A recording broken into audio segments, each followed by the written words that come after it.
Legend of Yufei Chapter 48. Okay, so let's set the scene. We pick up the story, and Yufei's actually in a bit of a bind. Mm-hmm. The novel says he's feeling unhappy and depressed. Why? Because he's fought for several days straight and just could not defeat this incredibly tough warrior, Zaixing. Yeah, he's properly stuck. This isn't just a small setback, is it? What does this initial struggle tell us? About Zaixing, obviously, but maybe about Yufei too. His human side. Oh, that's a great point. It does both. Absolutely. First, it immediately tells you Zaixing is, well, almost superhuman as a fighter. Right, if Yufei is struggling. Exactly. If a general like Yufei, who's already famous, can't beat him after days, it tells you Zaixing is a martial genius. Simple as that. Okay. And second, like you said, it really humanizes Yufei. He's not some, flawless god of war. He gets frustrated. He feels the pressure of this stalemate. Makes him relatable. It does. That vulnerability makes his eventual success feel, well, earned. It grounds him for us. Okay, absolutely. So he's struggling with this, he's frustrated, and eventually he falls asleep in his tent. And this is where things get really interesting. He has a dream. Mm-hmm.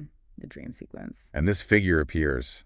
He's Yang Jing, who's Zaixing's great-grandfather, and he basically pleads with Yufei. He asks him to recruit Zaixing, so he can achieve merit and glorify his family. It feels almost like divine intervention, doesn't it? A message from beyond. It does feel like that. But it's more than just asking him nicely, isn't it? Oh, much more.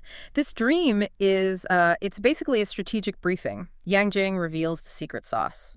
Oh, okay. He tells Yufei that the famous Yang family spear technique, the one causing all the trouble, can only be beaten by one specific counter move. The killer move. The killer move. Sounds decisive. It is. The novel presents it as the ultimate counter. And what's really striking is this mix, supernatural help, but leading to very practical strategy. It's like destiny just handed Yufei the tactical key. Like a cheat code almost. Yeah. And it's not just theoretical. Yang Jing actually demonstrates the move in the dream. Physically shows him, yeah. He shows Yufei this, deceptive tactic. Yeah. You pretend to run, then suddenly whip around, thrust with a spear in your left hand. Yeah. But at the same time, you strike the guy's back with a jin, which you mentioned is like a blunt weapon, a mace sort of thing. Yeah, a heavy, blunt weapon held in the right hand. It's a two-pronged attack, simultaneous. And Yufei, even dreaming, he remembers this method firmly, then wakes up and immediately starts practicing. Secretly practicing and becoming proficient. Right. So it's not just a magic gift. He still has to work for it. Yeah. That seems important, doesn't it? Even with a revelation, mastery takes effort. Absolutely. That's a critical point. It really highlights that, okay, maybe there's some divine help, but real leadership, real mastery, that still comes down to hard work, practice, application. Makes sense. Yufei doesn't just, receive the info and that's it. He actively works on it, drills it, makes sure he owns it. It says a lot about his character, his discipline. He turns this spiritual tip into a real military advantage. Preparation meets opportunity. Exactly that. Okay, so 2 days later, he's practiced, he's ready, he challenges Zaixing again. They fight for 10-some rounds. So still a decent fight. He doesn't just pull the trick immediately. Right, he gives him a fight. Then Yufei feigns defeat, pretends he's losing, turns to run away. Setting the trap. Zaixing thinks, aha, victory, and chases him down. And that's when Yufei uses it. The killer move. Bang. Strikes Zaixing's back with that silver G on the mace. Knocks him right off his horse. It's decisive. But, like you hinted, what happens next is maybe even more important for understanding Yufei. Exactly. This is the moment. Because what does Yufei do? He doesn't gloat. He doesn't take him prisoner right away or demand surrender. Well, he jumps off his horse, helps Zaixing up, and says, essentially, my bad, this marshal is guilty. He apologizes for using a trick, offers to get back on his horse and fight fair. wow. Oh. And Zaixing, he's just completely filled with shame, not just at losing, but at losing to a trick, and then being treated with such respect, such humility. This disarms him completely. Totally. Not the blow, but the gesture. He surrenders right there, pled his loyalty. It wasn't just a tactical win. It was psychological. He won the man over. It's a masterclass in converting an opponent, isn't it? It's not enough to just beat him. He actively cultivates that loyalty. Precisely. He insists they become sworn brothers. They perform the 8 bows of brotherhood right then and there. Yeah. Why is that act, the brotherhood, so much more powerful than just, accepting his surrender and making him a general? Well, this is really the core insight here, I think. Yufei gets it. Winning isn't just about tactics on the field, it's about winning hearts and minds. Deep personal loyalty. Okay. And back then, sworn brotherhood, that was a bond as sacred as family, maybe even more so in some contexts. By offering brotherhood, Yufei lifts Yang Zaixing up. He's not a defeated enemy anymore, he's an equal, a trusted family member. So it removes the shame. Exactly. It dissolves that shame of defeat and replaces it with, a powerful sense of belonging, mutual respect. It's a leadership style that puts human connection way ahead of just rank and hierarchy. Amazing. And it turns this incredibly dangerous foe into someone who's now fiercely personally committed. It's revolutionary, really. And you see how well it works almost immediately. Yeah. Yang Zaixing doesn't mess around. No hesitation. He gathers his troops, burns down his own mountain stronghold. It's a huge statement, right? Yeah. No going back. Total commitment. Burns his bridges, literally. Yeah, pledges everything to Yufei. And then, the moment they've settled this, a report comes in. There's this water bandit Qi Fang attacking Linen, the capital itself. Urgent news. So this transformation of Yang Zaixing isn't just symbolic. It's immediately put to use. We see him deployed right away. What does that tell us about Yufei's trust and Yang Zaixing's immediate value? It's really remarkable, isn't it? Shows Yufei's instant faith in his new brother, no probation period. Right. And it shows Yang Zaixing's immediate, unwavering loyalty in return.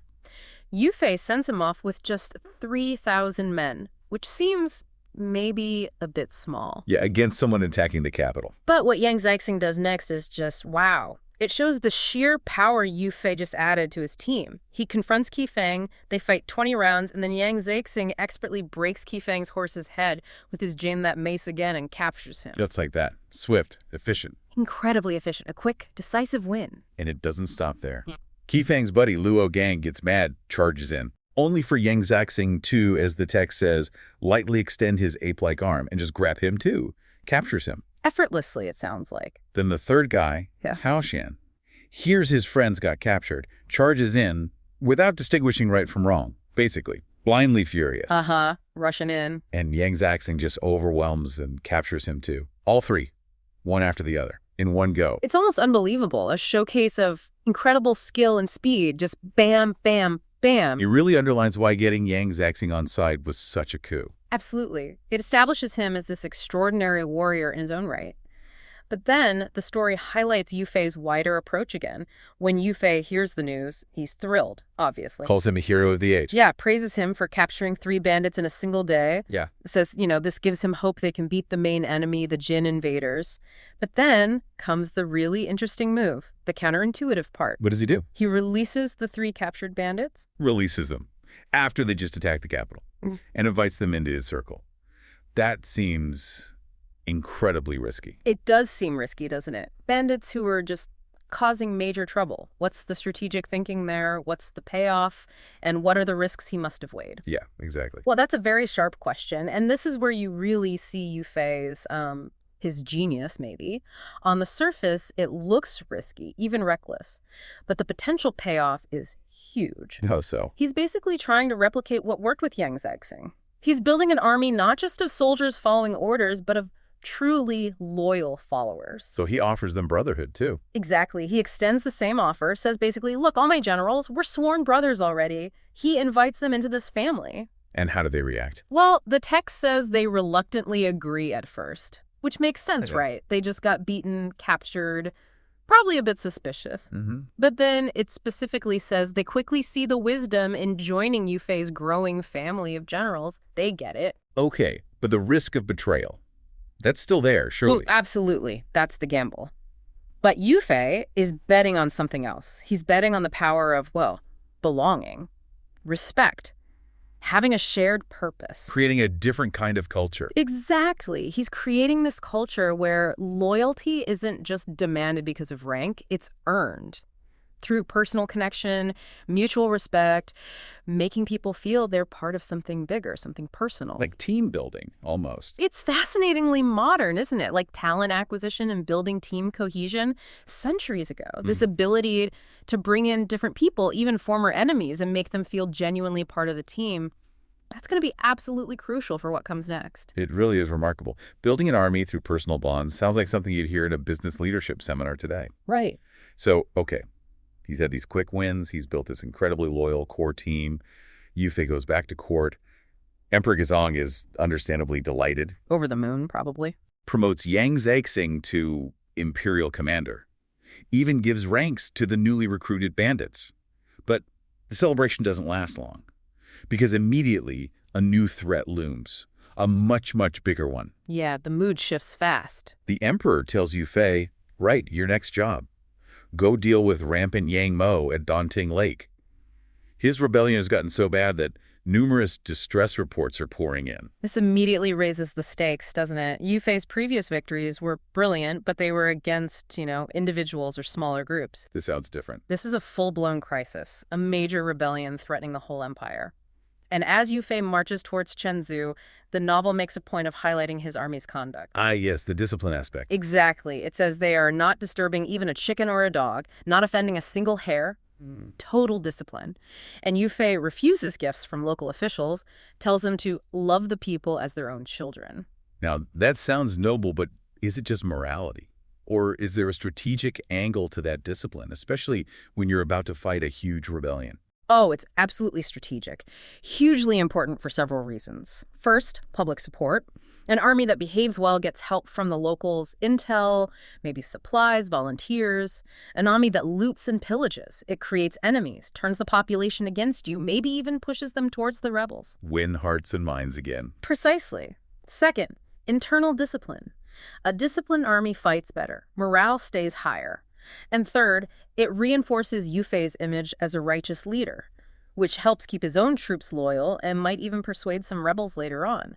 He's building, soft power before the fighting even starts. That's a really comprehensive view. Okay, so this disciplined, righteous army arrives at Chenzhou, but then they get the briefing from General Zhang Ming about Yang Mo's rebellion, and the scale is just staggering. Yeah, this is where the bottom drops out. It's not just a band of rebels, it's practically a kingdom. A kingdom. Well, Yang Mo has built actual palaces on Junshan Island in Dongting Lake. He's declared himself king.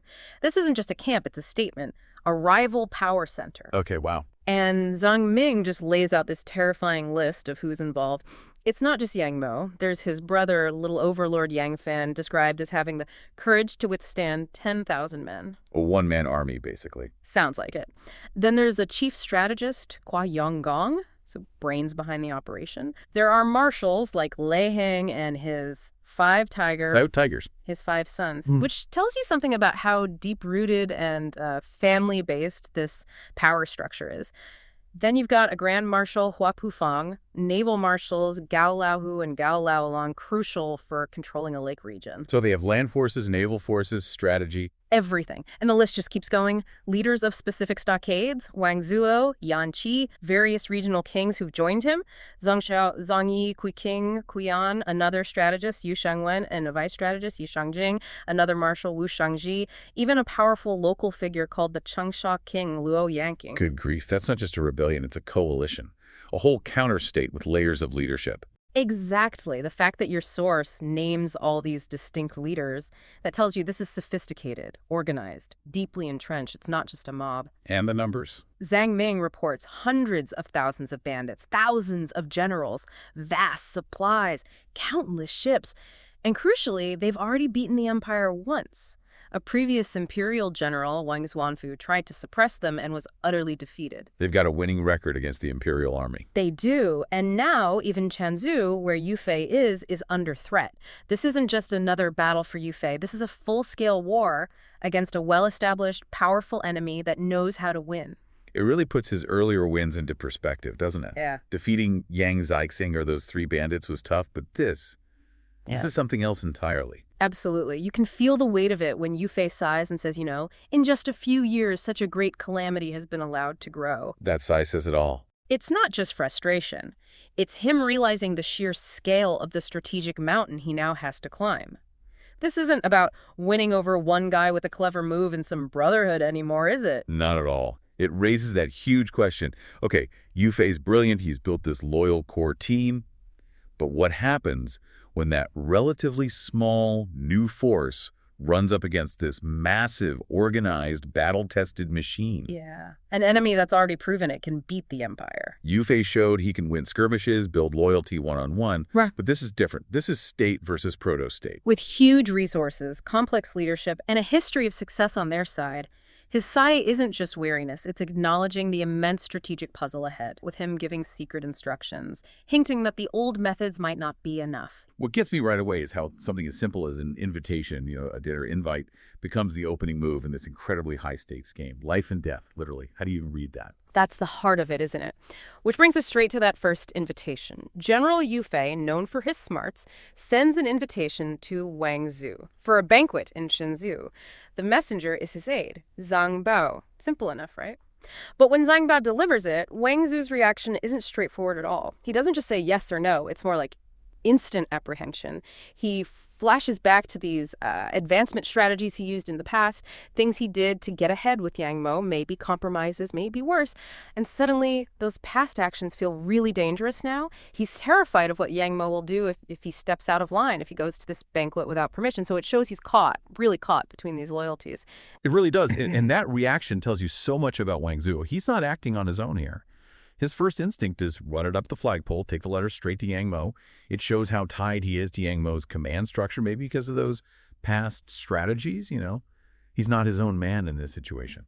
And bringing in Kuai Yongong, the strategist, that's key. Kuai Yongong's advice is just chillingly calm. Yeah, go to the banquet. But he hints there's a bigger plan already rolling, basically turning Yu Fei's move into a pawn in their game.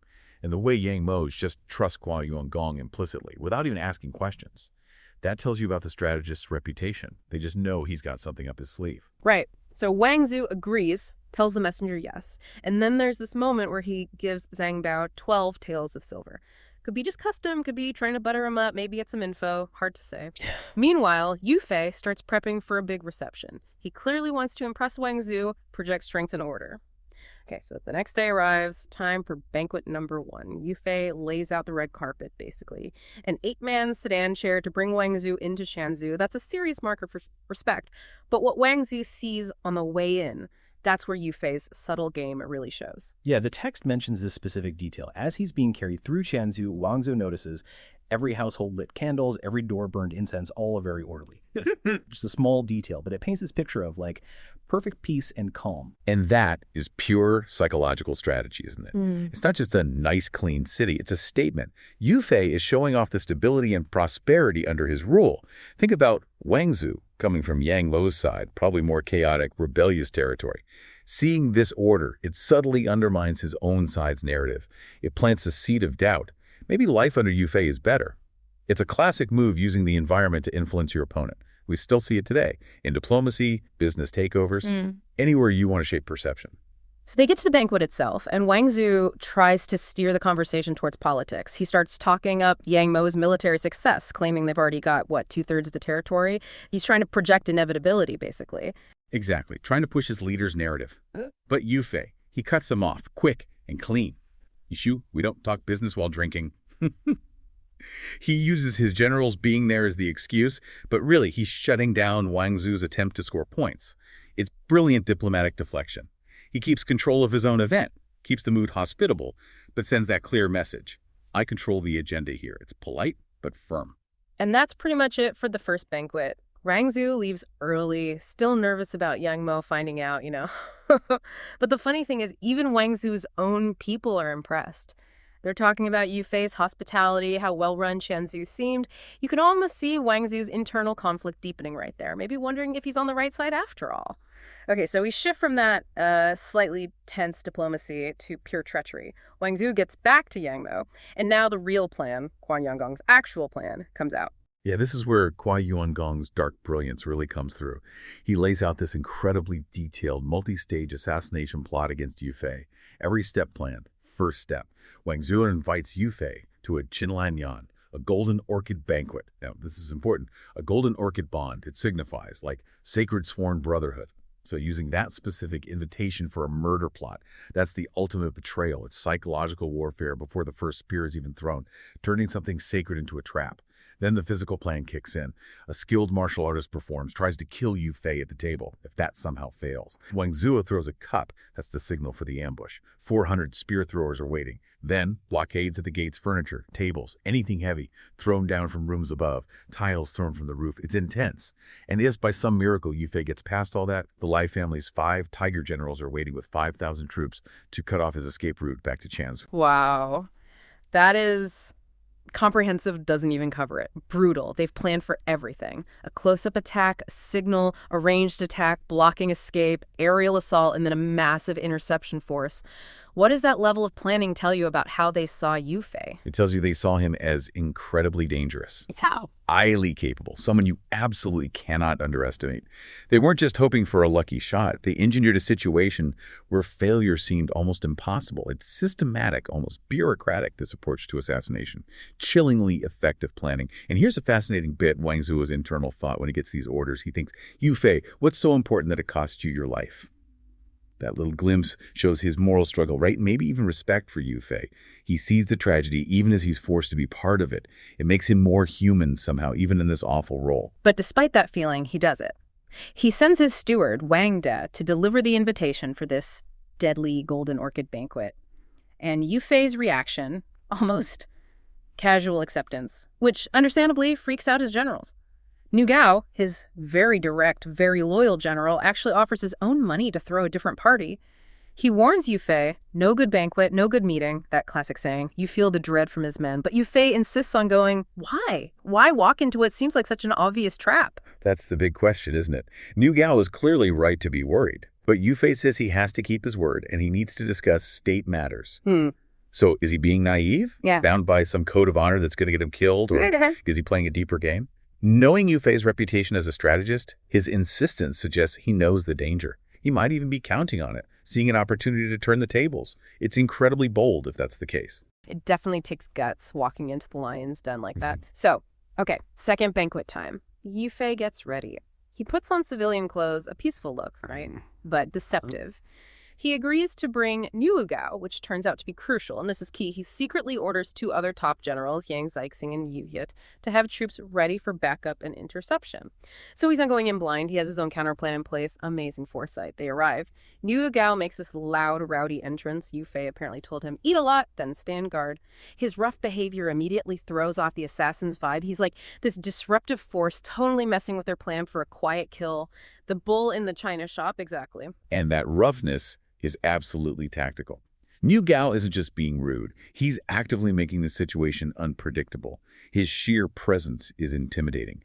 It makes it way harder for anyone to make a sneaky move on Yu Fei. So the banquet goes on. Yu Fei tries to leave, says he can't handle much alcohol. Wang Zuo needs him to stay, obviously, so he offers entertainment. Enter Wen Qi, the martial artist with the wolf-tooth mace. They move the tables, giving Wen Qi space to get closer to Yu Fei. This is it. You can just feel the tension ratchet up. When she starts his performance, it's dangerous, menacing. He's moving closer to Yu Fei. And that's Niu Gao's cue. He's standing right there between Wen Qi and Yu Fei, holding his own twin iron maces. He just keeps shouting at Wen Qi, telling him to back off, physically blocking the path. It looks rude, sure, but it's pure counter-assassination. He's disrupting the assassin's rhythm, his approach. It shows incredible trust between Yu Fei and Niu Gao. He acts decisively without needing a direct order. When he is getting frustrated, clearly. Then Niu Gao, with this, bold swagger, suggests they do a duel dance. And before anyone can react, Niu Gao whips out his mace and bam, wee-hoo, one blow, he kills Wen Qi right there. And that's the trigger. Everything changes instantly. Wang Zuo sees the main assassin down, the plan shot. He throws the cup, the signal, just like Kuai Guangong planned. The ambush explodes into action. The text paints this chaotic picture. Spears and halberds everywhere. A wave of shouting soldiers surging forward. The trap is sprung. Chaos. Yu Fei is surrounded. And right there, on that cliffhanger, is where the chapter ends. Ultimately, we don't know how Yu Fei escaped this danger. Listen to the next installment for the explanation. Just leaves you hanging.